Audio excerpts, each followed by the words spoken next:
Art of Seduction by Robert Greene, featuring 4 tactics to avoid undesired after effects. Disenchantment. This is an excerpt from Part 2, Tactic number 24. Beware the after effects. Seduction is a kind of spell, an enchantment. When you seduce, you are not quite your normal self. Your presence is heightened, you are playing more than one role. You are strategically concealing your tics and insecurities. You have deliberately created mystery and suspense to make the victim experience a real-life drama. Under your spell, the seduced gets to feel transported away from the world of work and responsibility. You will keep this going for as long as you want or can, heightening the tension, stirring the emotions, until the time finally comes to complete the seduction. After that, disenchantment almost inevitably sets in.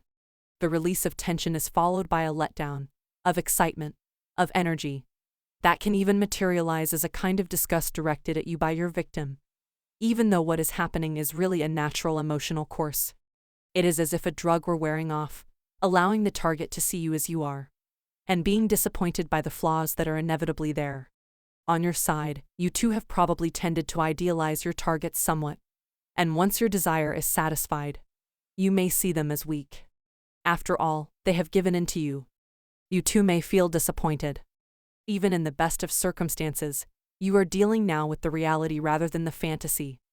And the flames will slowly die down, unless you start up a second seduction. You may think that if the victim is to be sacrificed, none of this matters. But sometimes your effort to break off the relationship will inadvertently revive the spell for the other person, causing him or her to cling to you tenaciously. No, in either direction, sacrifice, or the integration of the two of you into a couple, you must take disenchantment into account. There is an art to the post-seduction as well. Master the following tactics to avoid undesired after effects. Tactic 1. Fight against inertia. The sense that you are trying less hard is often enough to disenchant your victims. Reflecting back on what you did during the seduction, they will see you as manipulative. You wanted something then, and so you worked at it, but now you are taking them for granted. After the first seduction is over, then show that it isn't really over. That you want to keep proving yourself, focusing your attention on them, luring them. That is often enough to keep them enchanted. Fight the tendency to let things settle into comfort and routine. Stir the pot, even if that means a return to inflicting pain and pulling back. Never rely on your physical charms. Even beauty loses its appeal with repeated exposure. Only strategy and effort will fight off inertia. Tactic 2. Maintain mystery. Familiarity is the death of seduction. If the target knows everything about you, the relationship gains a level of comfort but loses the elements of fantasy and anxiety.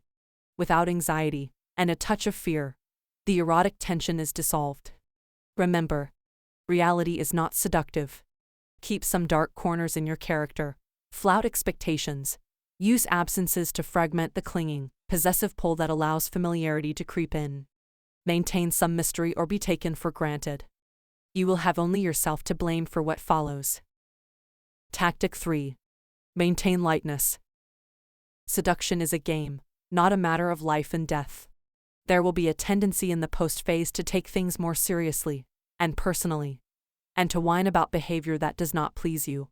Fight this as much as possible, for it will create exactly the effect you do not want. You cannot control the other person by nagging and complaining. It will make them defensive, exacerbating the problem. You will have more control if you maintain the proper spirit. Your playfulness, the little ruses you employ to please and delight them, your indulgence of their faults, will make your victims compliant and easy to handle. Never try to change your victims, instead, induce them to follow your lead. Tactic 4. Avoid the slow burnout. Often, one person becomes disenchanted but lacks the courage to make the break. Instead, he or she withdraws inside. As an absence, this psychological step back may inadvertently reignite the other person's desire, and a frustrating cycle begins of pursuit and retreat. Everything unravels, slowly.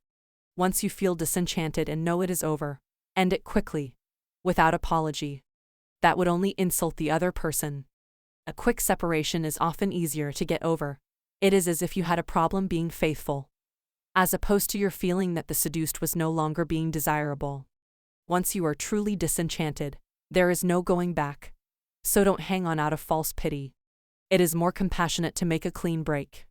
If that seems inappropriate or too ugly, then deliberately disenchant the victim with anti-seductive behavior.